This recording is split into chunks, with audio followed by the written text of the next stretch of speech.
Okay, so I'm now going to call this meeting to order. It is 6:33 p.m.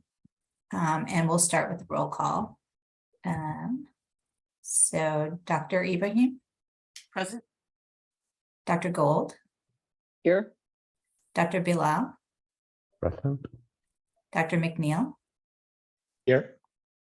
Dr. Diaz-Rue, Here. Dr. Ismail, Here. and Dr. Bryant Stevens.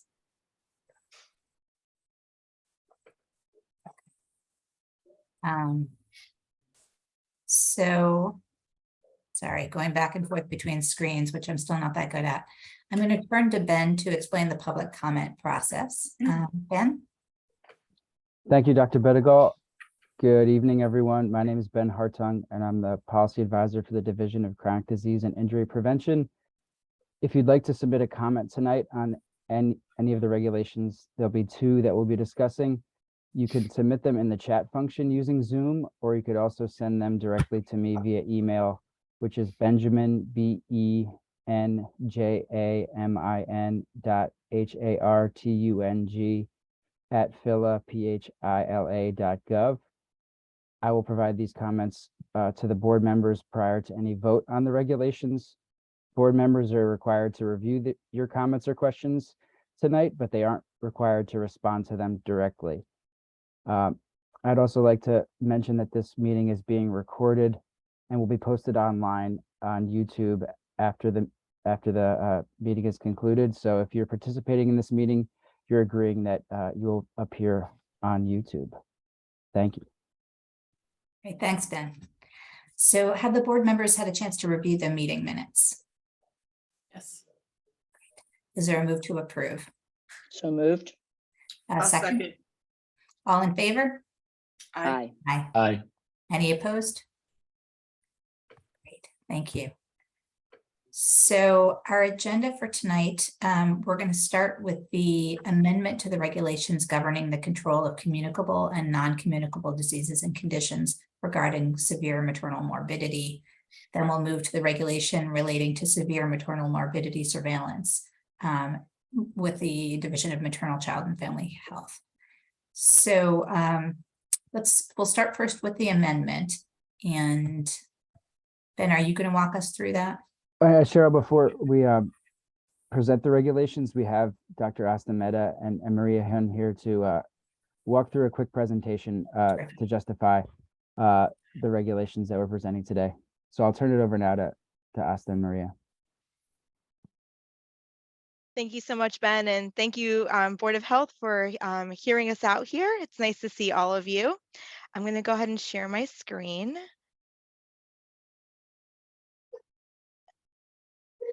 And just confirming, even though we've been doing this for years, you guys can see that, right? All right, great. So it's nice to see all of you. My name is Asta Mehta. I am an OBGYN. I'm the medical officer for women's health in the Division of Maternal, Child, and Family Health. In this role, I oversee our maternal health work, which includes our maternal mortality review committee and our action team. I also do a lot of work liaising with the state around maternal mortality. It's nice to see all of you. So today we're going to talk about severe maternal morbidity and implementing a surveillance program in Philadelphia. And so we wanted to provide some background as to what severe maternal morbidity is, as well as what we currently know about SMM in Philadelphia. And I'm going to, for the future of the meeting, for brevity, severe maternal morbidity will be SMM. So what we know about SMM in Philadelphia and what our proposed methodology is as we move forward. So the CDC defines severe maternal morbidity as an unexpected outcome of labor and delivery that results in significant short or long-term health consequences for women. And that's really something that we would like to sort of highlight here, is that these are complications that occur during childbirth, but those impacts can last far beyond childbirth, both for the maternal health themselves as well as for family health. And we'll go through sort of the research about why. So SMM in the United States has been rising, particularly as you can see in the last 20 years. The CDC has been tracking it for a long time, and you can see in the last 20 years that number has increased significantly. As a result, major obstetrical societies such as ACOG and Society for Maternal Fetal Medicine have called for more attention to be placed on severe maternal morbidity in terms of prevention as well as management of that. What do we know about SMM in Philadelphia? So what we really know is from retrospective data analysis, and we'll talk about sort of the limitations of this data in a bit, but what we were able to look at SMM in Philadelphia in the early part of the last decade, and two sort of big things came out of that data. Number one is that that number has increased slightly in that 5-year time span, as well as the fact that it's higher than the national average in Philadelphia of SMM. We also know, and it's not shown here in this slide, is that there's significant racial disparities in SMM rates, where Black non-Hispanic people having 2 to 3 times higher rates of SMM than their white counterparts. And again, that data is limited, and we're going to talk about why. So, we talked about the CDC definition in terms of impact of long-term maternal and infant health and short-term health. And these are more specifically what those implications are. So first and foremost, an SMM event can have an adverse impact on delivery outcomes. So that includes increased likelihood for preterm birth, NICU admission, as well as intrauterine fetal demise or IUFD, as well as infant mortality. So the SMM can cause many sort of significant infant outcomes or infant impacts as well.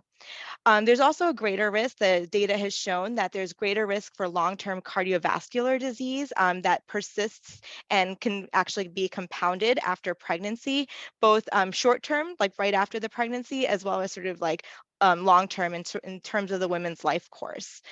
We also see the data has shown that SMM can have a negative impact on growth and neurodevelopment aspects of infant health. And of course, this kind of goes without saying when you think about what a morbidity can do in terms of that short-term impact with maternal-child bonding, maternal's or the mom's ability to parent, and this can lead to associated cognitive impairments and development in the infants. So, to sum it up, SMM is far beyond what happens in the DR and can have long-term impacts on maternal health and that in that short term, and then long-term women's health, as well as infant health. So it's also important to note that SMM can help inform maternal mortality. Data shows that for every 1 maternal death, there are 70 to 80 cases of severe illness or severe maternal morbidity. And this includes only cases that are identified at the time of birth. And so when you think about what can happen after birth, there are certain morbidities such as cardiomyopathies, pulmonary embolisms, all of these sort of medical conditions that are only identified when someone goes home, and as well as postpartum depression. That number is probably a lot higher in terms of how much SMM is happening. It's also really important to know, and I can't stress this enough, is that SMM and lots of reasons why SMM occurs is preventable. And this is the same as it goes for maternal deaths as well. And so there really needs to be more systemic sort of thought about how to prevent severe maternal morbidity, as well as sort of the worst thing, which is the mortality. We do know a little bit about mortality in Philadelphia, and that the rates of maternal mortality are higher than the national average. And again, sort of similar to SMM, that there are stark racial disparities where Black birthing people are 4 times more likely to die. So thinking about SMM as sort of this proxy and like sort of looking more broadly at it as a proxy to maternal mortality is also really important. So impact of reducing SMM. So we already talked about sort of the reasons why SMM can impact people's health. And so again, like I can't stress this enough, a lot of these cases are preventable. And so the only way for us to understand where that prevention needs to occur, what kinds of systems that need to be in place to either support people after they have an SMM event or to prevent the SMM in and of itself, we have to get a better understanding of the data. And my colleague Maria is going to sort of walk you through where there's current limitations in data and how we're capturing it. And also just thinking about, the things that happen in delivery. Many of you may have had a baby, and sort of those, if you've had a complication, that stuff stays with you for a long time, and that kind of can change your relationship with the healthcare system. It might sort of give you pause to like re-access the system, or just give you sort of long-term trauma. That's sort of less studied yet in the literature about how SMM sort of impacts your relationship with seeking healthcare. But certainly as we have more data, we're able to understand better what that relationship looks like. And certainly we know that from sort of long-term maternal conditions and the aggravation of those by an SMM event, we can extrapolate that that may be the case. And so by looking at prevention strategies, looking at how we can potentially negate the negative impact of an SMM post that event, that's critical to really influencing long-term health, and why we're here today to sort of learn about it, to be able to get the data so we can actually impact those things. And so I'm going to pass it over to Maria to talk about the current gaps in the data. So I'll pass it to you, Maria. Yes, hello everyone. My name is Maria Nguyen. I'm the lead epidemiologist in the Division of Maternal, Child, and Family Health. I support the division with all things surveillance as well as program evaluation for our direct service programs. So as Asta mentioned, there are a couple gaps currently in how we're understanding SMM. And so I'm going to go through a couple of those gaps with you today. Next slide. And so currently, the data on SMM is derived only from administrative data, primarily hospital discharge data. I think in Pennsylvania, it's called the Hospital Containment Council data. And so one of the main reasons why there is a limitation to using this administrative data is that SMM is really flagged through a couple of different diagnostic and procedural codes. But this may not always reflect the most clinically significant cases of SMM. And as we've learned through a little bit of our background work in talking with hospitals, that these cases that are identified through the administrative data are not always the ones that are not the only ones that are being reviewed by the hospitals for quality improvement purposes. And so this gap in just using administrative data leaves incomplete identification of cases or inaccurate information, which is really important and crucial to understanding clinically relevant cases of SMM. And by sort of expanding what we understand about SMM, we're able to better identify potential risk factors and also opportunities for intervention. And I did also want to flag that SMM is currently a proxy for maternal mortality, and with maternal mortality being a relatively rare event, it's not always often that we're able to geographically map areas in Philadelphia that could really use more intentional resources and programs dedicated to those areas. As well as often with SMM, we have the opportunity to be able to even talk to the people who are impacted or have experienced an SMM, versus with maternal mortality, that is not the case. Next slide.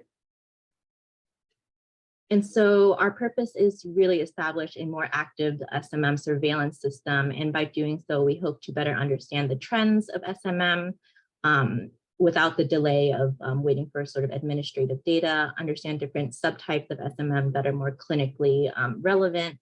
And this would also allow us to use a more expanded clinical criteria, which I'll explain in a minute. And the sort of nice piece around the active surveillance is that the hospitals would be able to report in more real time specific data that we'd be able to use without sort of the delay. As you've seen, some of the data on SMM dates back to like 2014. And so this is sort of a nice way to be more on top of what's happening currently in the city. Next slide.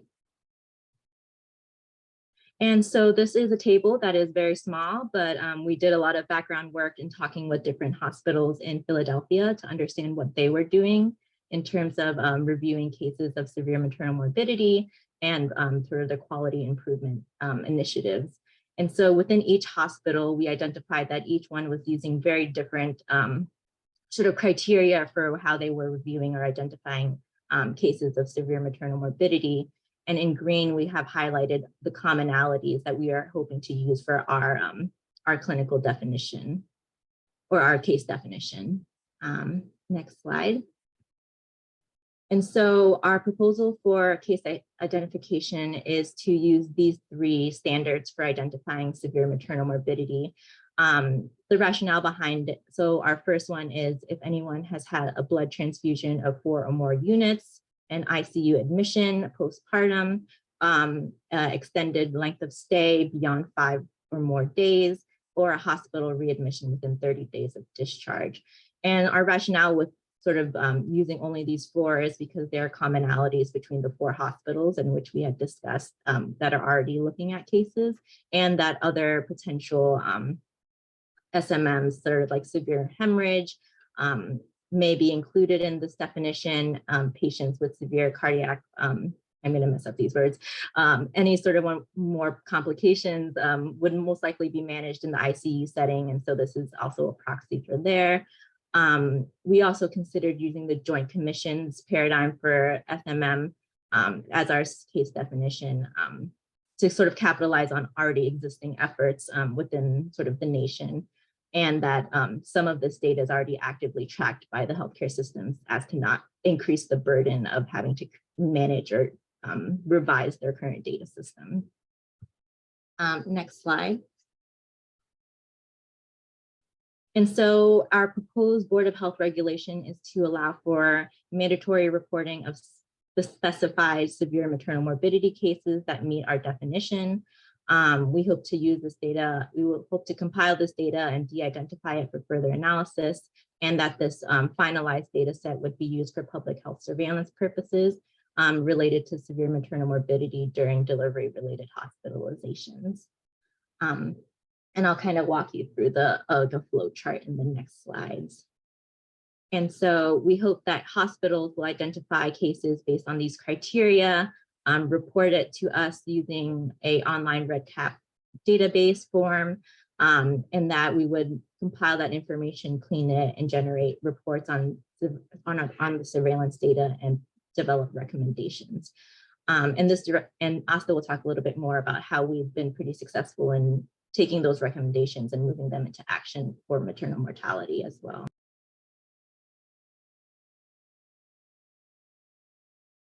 So lastly, we believe that this Board of Health regulation is extremely important because it not only helps us to better understand and identify severe maternal morbidity cases in Philadelphia, but it also provides a pathway for us to develop more appropriate prevention measures and support patients and obstetric departments. Thank you, Maria. And I also just wanted to stress that in our learning phase about what hospitals are doing, we actually did ask specifically labor and delivery leadership if this was something that they would be willing to embark on with us. And there are only 5 labor and delivery hospitals in Philadelphia, and we have gotten a resounding yes. We would love to do this with you guys because they also understand the importance of the data and understanding sort of the impact of knowing what the numbers are in Philadelphia. So that's something that we've already gotten sort of this verbal buy-in if we were to embark on this, that they're sort of willing partners in that. And so, we talked about kind of surveillance and knowing the data and, having some recommendations, but, I wanted to stress that the goal here isn't to collect numbers just to collect numbers, and that we actually really have a robust system in place to implement recommendations that was developed through our Maternal Mortality Review Committee. We have an action team called the OVA, which stands for Organized Voices for Action, which is a multidisciplinary action committee focused on implementing recommendations that come through our MMRC. This was stood up in the middle of COVID, and we have in our last MMR report, we had 33 distinct recommendations in place, and so through the work of the OVA, we've been able to actually accomplish 11 of those 33 recommendations. And so again, the goal isn't really just to collect it and have recommendations that go nowhere. Our goal is that we really want to then implement those recommendations, and we have the infrastructure in place to do that. And we have the buy-in of the greater maternal health community who are already partners in a lot of this work. So we'll end there, and happy to take any questions that you guys have. Great. Thank you both very much. Why don't you stop sharing so that we can see each other? And then do we have questions from the board? I see Anna. Yeah. Oh, Sorry. Anna, go ahead. You want to go first? Go ahead. Go ahead. So thank you. A great presentation. And again, obviously, this has been issues within the city for a number of years, and there's been lots of discussions about, you know, prenatal registries and all kinds of things to address some of these issues. So great work. And I guess my question / concern is, of the 4 criteria that you've come up with, you did point out the fact that we've seen the disparities in communities of color, particularly African-American community. And we know within these disparities that although most of this is seen in low income, it's not always seen in low income, for at least for some of these maternal outcomes. So I guess with these 4 identifiers, do you think that there could be something more that more specifically addresses the poor outcomes within those communities of color that may dig a little deeper? Will these 4 identifiers really be able to flush out the greater disparities that we see within these communities, and could there be other identifiers that are particularly seen for those, like enrollment into care? We know that obviously those women that are enrolling into care in their 2nd and 3rd trimester have more poor outcomes, and we see that a lot in those communities of color. So just wondering that aloud, thought I'd just share that. No, that's a great point. All of that data will be captured in our REDCap form. And so that will come in the analysis portion, is sort of the demographic breakdown of SMM. The goal of the definition is sort of to be to come up with a sort of clinically significant definition so if you look at the CDC definition of SMM, it's a bunch of diagnosis codes. And diagnosis codes are oftentimes misapplied, and they're difficult to capture in a prospective manner. And so you can know about your SMM from like 10 years ago, like we do. But the goal really here is to think about capturing clinically significant cases and the disparities and the access to care. All of that information would be delineated in our REDCap and our data collection to get a better grasp. And this is phase 1 of what we'd like to do. And so stay tuned for phase 2 when we come to see you guys again, where we would like to ultimately be able to review these cases the way we review maternal mortality, and actually take a deeper dive into sort of the path that person took that led to the SMM, as well as to potentially even interview them to get a better idea of what their feelings were, and we know about medical mistrust. We know about sort of, access to care issues. We see those often in our maternal mortality reviews, but we're hampered by the fact that we can't actually talk to the person. And so all we have is what we have in terms of like a retrospective, medical chart abstraction. And so that's the whole purpose of this, is to be able to get a better sense of where people are, potentially either falling through the cracks, or where there's places where we can intervene to make it easier for people to have better outcomes. So we have lots of questions for the board. So I think I have the order right. I apologize if I'm wrong, but I think Dr. Diaz-Roux, then Dr. Ismail, then Dr. Gold, then Dr. Bilal, I believe. Yeah, thanks. This is great to see such an important issue. I was curious about how you came up with the 4 indicators, and sort of have you been able to do any like sensitivity or specificity of your case definition to make sure that it's really capturing, that it's going to work, I guess? So absolutely. So we didn't just make this up. So blood transfusions and ICU admission is a standard way for that CDC has proposed, an easy way for health systems to implement their own internal SMM surveillance. And so that's why you saw all of the hospitals utilize that as like to the 2 indicators. The other 2 is where the Joint Commission comes in, where they're looking at extended hospital stay and postpartum readmission. That coupled with our data, where we know mortality oftentimes happens after people leave the hospital. And we know clinically that when people are readmitted to the hospital postpartum, it's usually, it's an event that is not a standard thing that happens. And so usually something happened to them, and that we wanted to capture in a significant way. We also wanted to ensure that what we are asking of the hospitals was not burdensome to them. And so they are already collecting the 2 indicators, which is really the in terms of SMM, that's like already a robust enough definition, but thinking about what the clinical significance of SMM, the extended hospital stay, and the readmission sort of round out the clinically significant cases that we are hoping to identify. Okay, thank you. Dr. Ismail? I think Dr. Bilal is before me, so I'll yield to him. Sorry, thank you.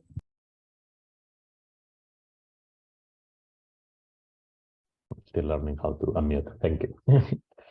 So I just had a question on, at some point you mentioned the importance of potentially conducting mapping with this kind of data to be able to figure out where these cases are happening. And I don't know if this is the moment to ask this question, but when I was reviewing the data that was proposed to be collected, there's no data on address, zip code, district, anything in there.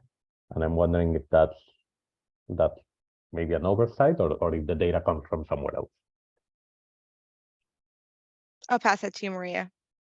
Yeah, and so part of our proposal is to definitely be able to link to other administrative data, such as birth certificate, where it does hold information such as a geographical address, zip code, planning district.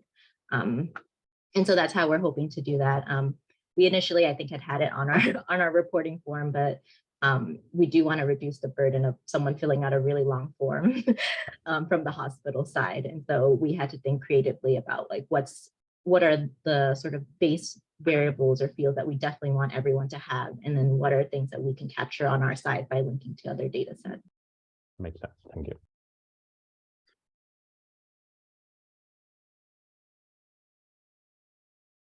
I'll follow. Yeah, thank you. Go ahead. So there is a large data set through the Health Share Exchange, which include medical records from hospitals and clinics for Southeast region. It has 15 million records. I think it could be used for validation as well as conducting artificial intelligence analysis of predictors or correlates of maternal morbidity, severe maternal morbidity.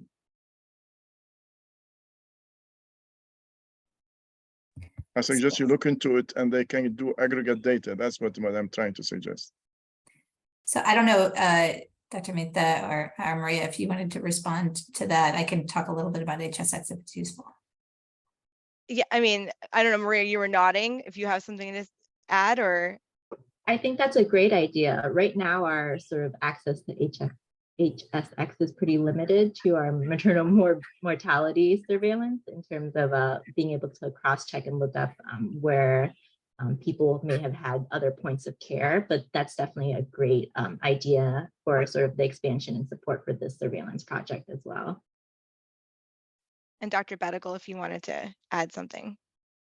Yeah, at least I mean, I think there's definitely some real utility to doing that. There, at least my understanding is that the HSX data set doesn't have, it has the billing data, it has the diagnoses, but it doesn't have the clinical data that we would find in a medical chart. So it would definitely be additive, but it wouldn't substitute for the reporting.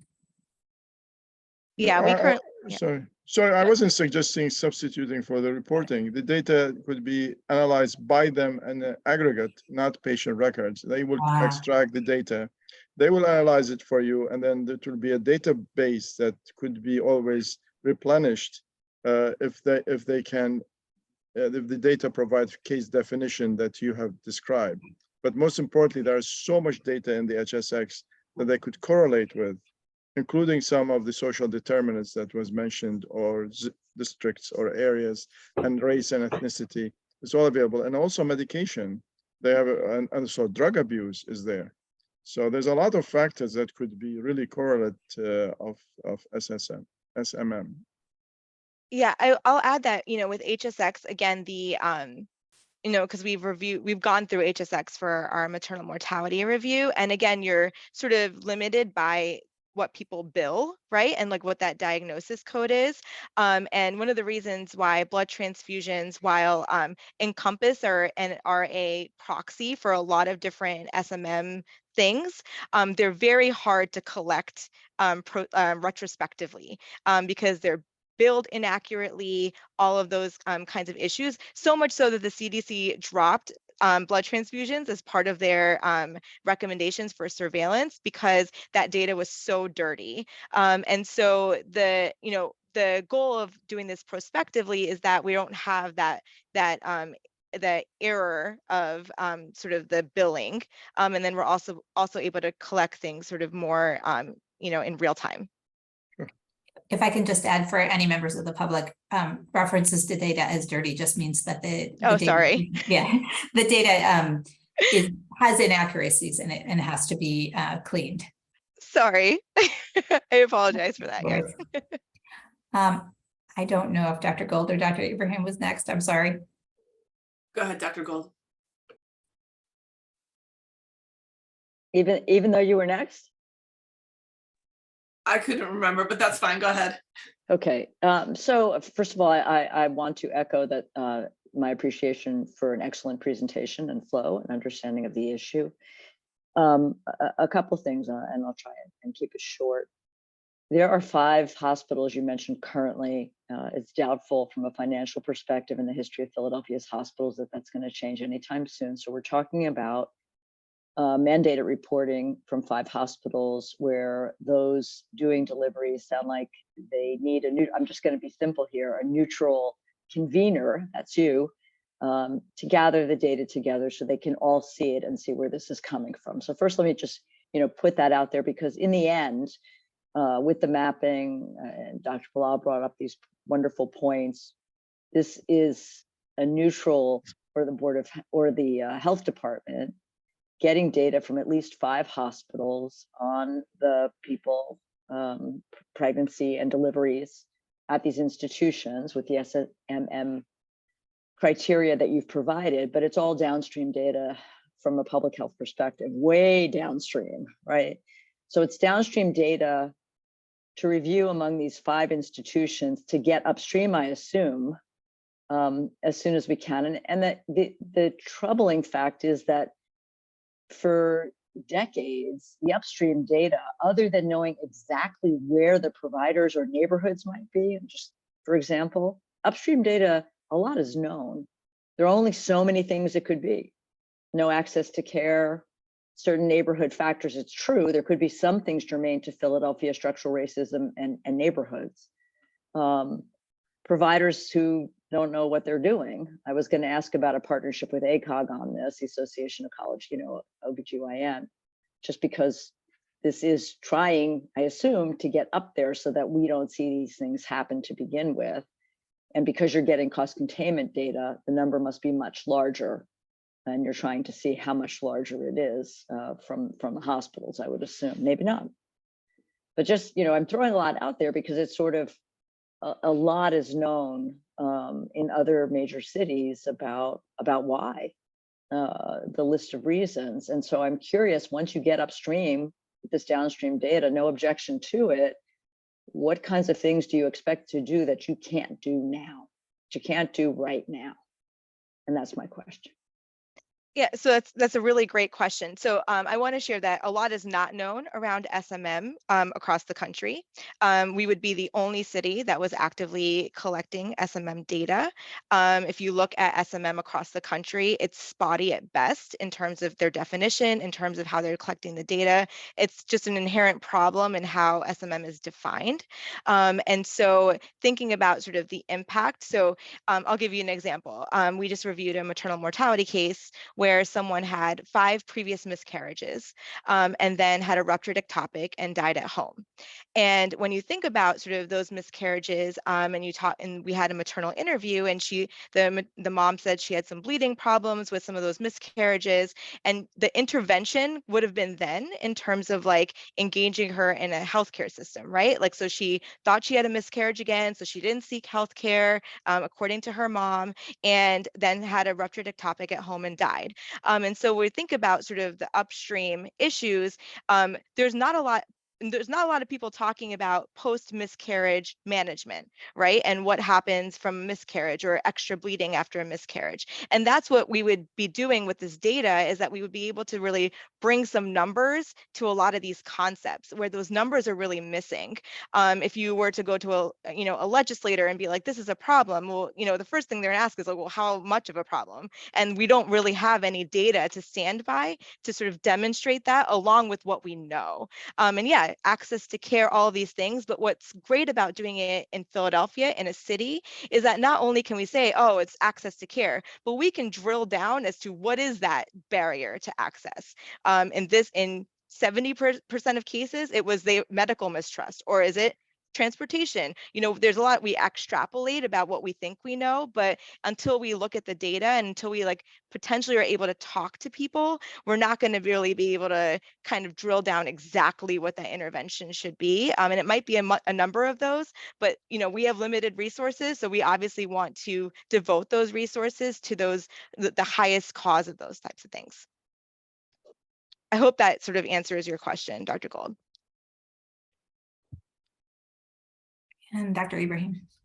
And this may be putting the cart before the horse, and we may be transitioning in this direction, but when you mentioned looking at the Joint Commission in terms of thinking through these indicators, so there is quite a bit looking at it, hypertension and preeclampsia. And so I went to the end because I thought you may be going into the data that's being collected, but that was another question that I had, just in terms of thinking about, when we're thinking about race and ethnicity and poverty in relation to hypertension, whether we're looking specifically in a maternal population or more broadly, that was one thing that was really emphasized. And so just, if you're going to the data, I will be quiet in terms of what you're collecting, but just wanted to hear your thoughts on the emphasis there. Absolutely. I mean, that's something that we would be collecting in our REDCap form around sort of comorbidities or labor and delivery complications, which can include preeclampsia or gestational hypertension. In terms of cardiomyopathy, all of those are captured in readmissions or extended hospital stays. So those are the leading drivers of maternal morbidity and mortality when it comes to cardiovascular disease. Great, thank you. Any other questions? And Ben, do we have any questions from the public in the chat or by email? Nope, not at this time. We do not have any questions or comments from the public. Okay. So I can now turn to a presentation of the regulations themselves, if everybody's ready. Share my screen here. Yes, if I may ask just another question, it's something that occurred to me, and I don't think this is something that will change any data collection or anything else, but I think something to consider in the future is whether, I think, we've talked about clinical factors that drive maternal morbidity, but social factors such as the presence of paid leave, like whether people can take paid FMLA, I think that will be something that eventually will be created. That kind of data could be collected, right? And I understand it's very hard to collect that because it's very non-clinical data, but still, those are the other factors, and that's linked to policy and regulation within the city. You're speaking my language, Dr. Bilal. Yes, absolutely. That would be the types of questions we would ask the people that have been afflicted by a severe maternal morbidity in terms of sort of job security or ability to take time off, if we're going the paid family leave way. And then a lot of the other social determinants would be captured through our REDCap form. If there was like an access to care issue, number of prenatal care visits, and a lot of that would be qualitative data that we would collect once we're there and once we come talk to you guys again about it.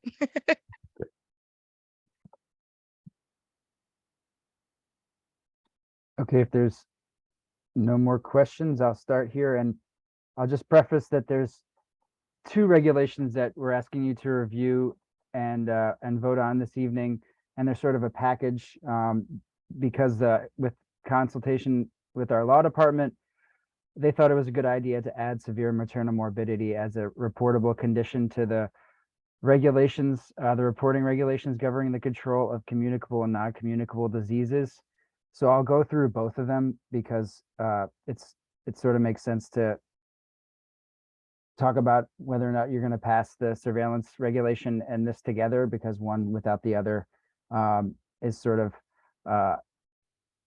just, doesn't make much sense here. So bear with me while I run through both of these, and then we can take questions at the end. I'll try to be pretty brief. So the first regulation we'll go through is the amendment to the regulations to add severe maternal morbidity as a reportable condition. And the whereas clauses here just state that we're allowed under the disease control prevention law to add reportable conditions in Philadelphia. And we include here the definition that was laid out by Asta and Maria of severe maternal morbidity, which are the 4 factors we've been discussing. And there's a little bit of information about why we should be adding this as a reportable condition. And then we move down into the operative part of the law, and this is being added to the reportable disease and conditions in section 2, where we define severe maternal morbidity explicitly as whether or not a pregnant person experienced one of these 4 factors. And then in terms of the methods of reporting, we specifically reference the regulation that I'm about to explain to you, which is the regulation relating to severe maternal morbidity and surveillance by the Division of Maternal Child Family and Maternal Child Family Health of the Health Department. And as you'll see, there's no isolation, concurrent disinfection, terminal disinfection, or quarantine requirements. Those are really, mostly for communicable diseases, and we're dealing with the non-communicable disease here. So the second regulation would be the surveillance regulation itself, and it starts very similar to the amendment to add the condition, and it sets forth the authority under the disease control prevention law. It states that the board has, acted to add severe maternal morbidity as a reportable condition at this meeting. So that is contingent on your all's vote that'll be forthcoming. And then there's an explanation that summarizes a lot of the information that Maria and Asta presented about why we should be collecting this information and the goals for the recommendations that they hope to develop from the data that they're collecting. So the operative parts of the regulations start with the definitions. And in this case, we're really talking about abstracting medical data. Asta's been referring to the REDCap form that will be used, and the abstracted medical data is really the information that'll be put into the REDCap form, which is just a sort of a web-based program that allows people in hospitals to input the information that's in our data dictionary. There's also pseudonymized data referenced in this regulation, and that's defined as data elements, including numerical medical identification numbers and birth certificate and death certificate identification numbers. And this helps to store personal data in a manner that can't be attributed to a specific person without the use of additional information. And we were advised by the law department to include this in here so that when the data is stored long-term in our system, it won't include identifiable information, but it will allow Asta and Maria and other people in the division to further reference full medical records after we get board approval for that process, which we hope to do in the future. So severe maternal morbidity surveillance data itself is defined as information about pregnant people that have experienced one of the 4 severe maternal morbidity events. And that includes identifiable information, including last name, first name, date of birth, and medical identification number. And then a lot of other medical data, which is fully contained in Appendix A. of the regulation, and I can just bring this up. It is pretty detailed and it just shows all the fields. So starting at the beginning of this appendix is when it says form name, this reporting form column indicates that this is information that we input by the hospital in the red cap form. And it goes through some of the, the locations of the hospital, the name of the patient, the medical ID number, identifiable information, and then information about the pregnancy and delivery itself, including comorbidities. And then as you move down into the bottom of this appendix, there's a column that identifies when information will be coming from the vital statistics database. That's an internal database that the city has access to, and that's really the crux of why we have the pseudonymized data collection. It allows the division to cross-reference medical identification numbers and names to individuals that are already present in our city databases and to collect more information about them, which makes our data more robust and also takes administrative burden off the hospitals in this initial data collection phase. So that's sort of the definition of all the data that we'll be collecting. The actual process for how that's going to happen is that the division will send a request for facilities to provide information, and that will be a link to the red cap form, which will include places for the pseudonymized data and the abstracted data to go. And once that data is received from the providers, it will be reviewed by the division, and they will do that cross-reference with vital statistics, as I was just explaining. And an important part of that use of pseudonymized data is that once the cross-reference between with the vital statistics database happens, the division will be destroying the identifiable information that excludes the pseudonymized data from our internal database while it's held and while the review's ongoing. And this regulation doesn't give the division access to any databases that it otherwise doesn't have. So this is really just meant to allow the division to request and require reporting of this information, and then allow them to cross-reference the data as I've been explaining. And these last couple slides here, or sections here, excuse me, deal with the privacy protections, and the privacy protections are pursuant to state law, and so they don't require any divulsion of this information to the public unless required by state law. And in this case, there's really no explicit requirements in state law that would require this information to be divulged, so it would stay internal to the department. And that's my run through of these regulations. Please let me know if you have any questions. Thank you very much, Ben. So Jen, I saw your hand go up. Yeah, just one point of clarification for Dr. Mehta. In the Excel, the Appendix A in the Excel listed the different data points that would be collected. So it made perfect sense in the presentation when you were speaking about previous miscarriage. So looking at the comorbidities, would that be captured with intrauterine fetal demise?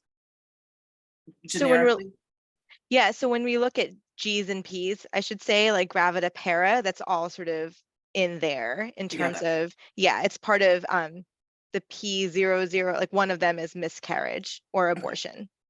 So that would be in there. Ben, do you want to unshare just so we can see each other? Sure. Thank you. All right. Any other questions or comments? All right. And do we have any questions from or comments from the members of the public? We do not at this time. Okay. So And just a process question, Ben, does it matter which of these we take a vote on first? I would vote on the amendment to add severe maternal morbidity first. Okay. Just so I can get the name correct. So I'm going to Dr. ask. Medical, just one quick question. Do we know yet who the iPhone is, or is that still? I'm just thinking in terms of voting. Yeah, I do not. If the iPhone is Dr. Brian Stevens, are you able to unmute and tell us that?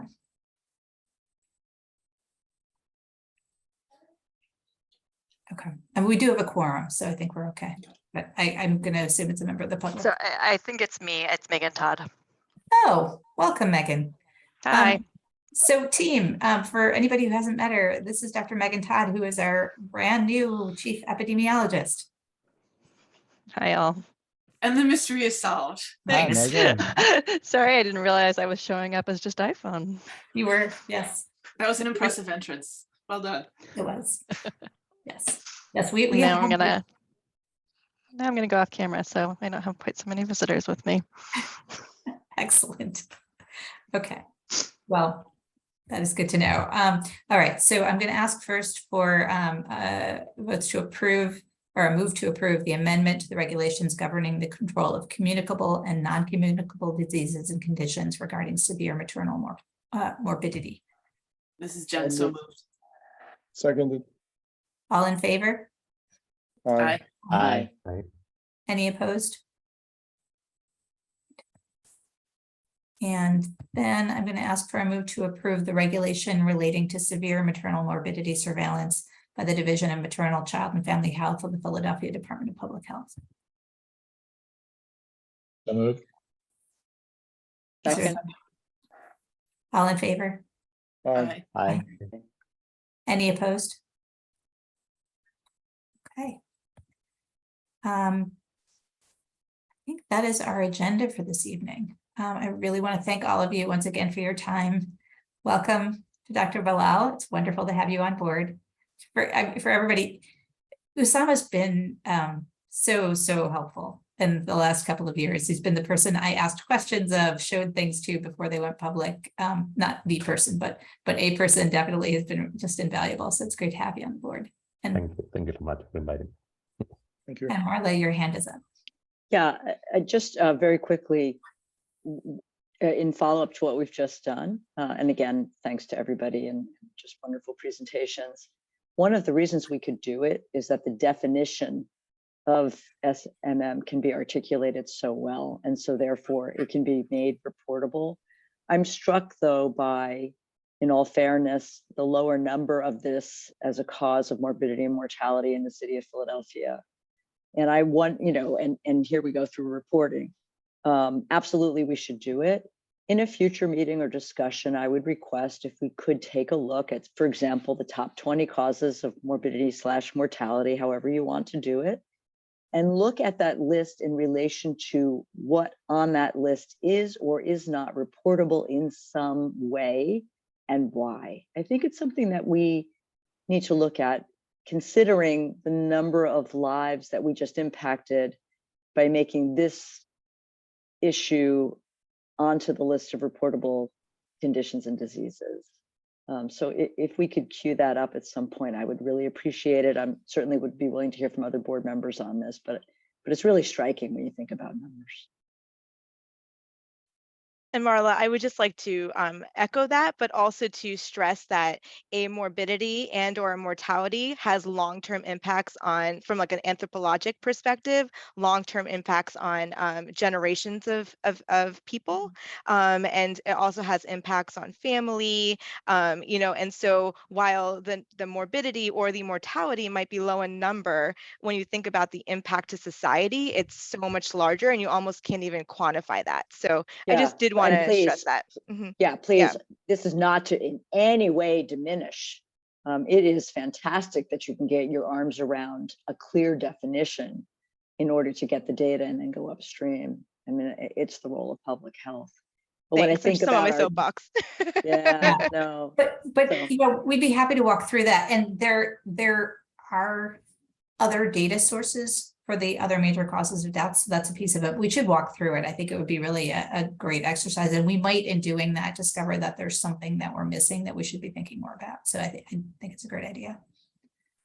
All right. So I'm now going to adjourn tonight's meeting. It is 7:27 p.m. Thank you all so much. Thank you. Have a wonderful Thank evening. you. You Thanks, too. everyone. Take care. Thanks, Have a everyone. good evening. Okay. Take care.